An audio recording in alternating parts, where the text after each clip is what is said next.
तर माझा बड्डे सप्ताह सोहळा सुरू झालेला होता. मी अशी छान रेडी झालेली. मम्मीने सकाळी मस्तपैकी नाश्त्याला ढोकळा बनवलेला आणि आम्ही कुठेतरी बाहेर फिरायला निघालो नाश्ता करून.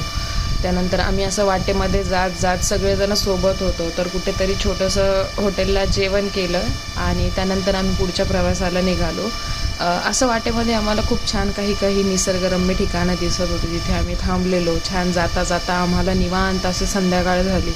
तर हा सूर्यास्त होत होता त्यावेळेस, जो आम्ही असाच गाडीमध्ये जाता खूप एन्जॉय केला. त्याकडे बघत होतो. खूप छान वाटलं. खूप मस्त वाटत होतं ते सगळं वातावरण.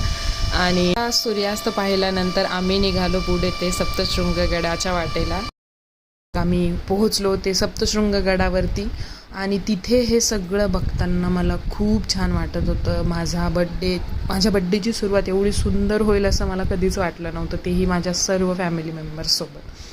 हा आहे सप्तशृंगी गड. इथून आपल्याला एक रोपवे दिसत आहे जो येत आहे खाली.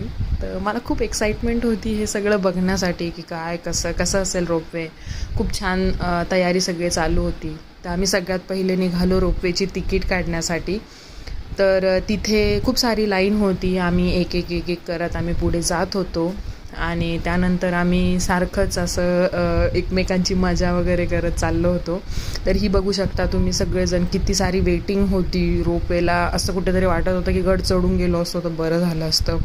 एवढी सगळी गर्दी होती. इतक्या साऱ्या लाईनमधनं आम्हाला पास होऊन जायला लागत होतं. पण ठीक आहे, तोही एक छान अनुभव होता. कुठेतरी खूप छान वाटत होतं. आम्हाला अधिष्ठाची काळजी होती की ती कसं सगळं मॅनेज करते. पण पिल्लू खूप दमलेलं होतं, त्यामुळे ती अशी झोपी गेली छान. त्यानंतर आम्ही इथे पोहोचलो सगळेजण रोपवेच्या जवळपास आणि तिथे आम्ही वेट करत होतो की रोपवे कधी येतो आहे, कधी आम्ही वरती जातो आहे.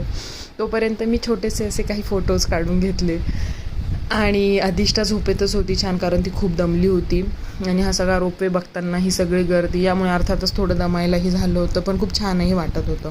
फायनली आम्हाला रोपवेमध्ये जागा भेटली. आम्ही निघालो दर्शन वगैरे घ्यायला.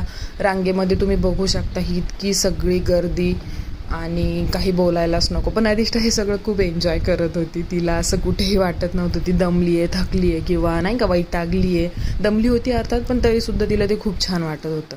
फायनली आम्ही देवीच्या जवळपास पोहोचलो आहोत. इथून मी देवीचा एक छोटासा व्हिडिओ काढायचा प्रयत्न करत होते. देवीचं रूप बघून इतकं प्रसन्न वाटत होतं, इतकं छान वाटत होतं. म्हणजे माझा बड्डे सार्थकी लागतोय असं 100% मला कुठेतरी वाटलं. दर्शन घेऊन आम्ही बाहेर पडलो. रोपवेची पुन्हा एकदा वाट बघत रोपवे देखील आला होता. तोपर्यंत 1-2 फोटोज मी काढले. रोपवे आल्यानंतर सगळेजणांची गडबड सुरू झाली, कारण ऑलरेडी खूप उशीर झालेला होता. त्यामुळे आम्ही पुन्हा एकदा परतीच्या प्रवासात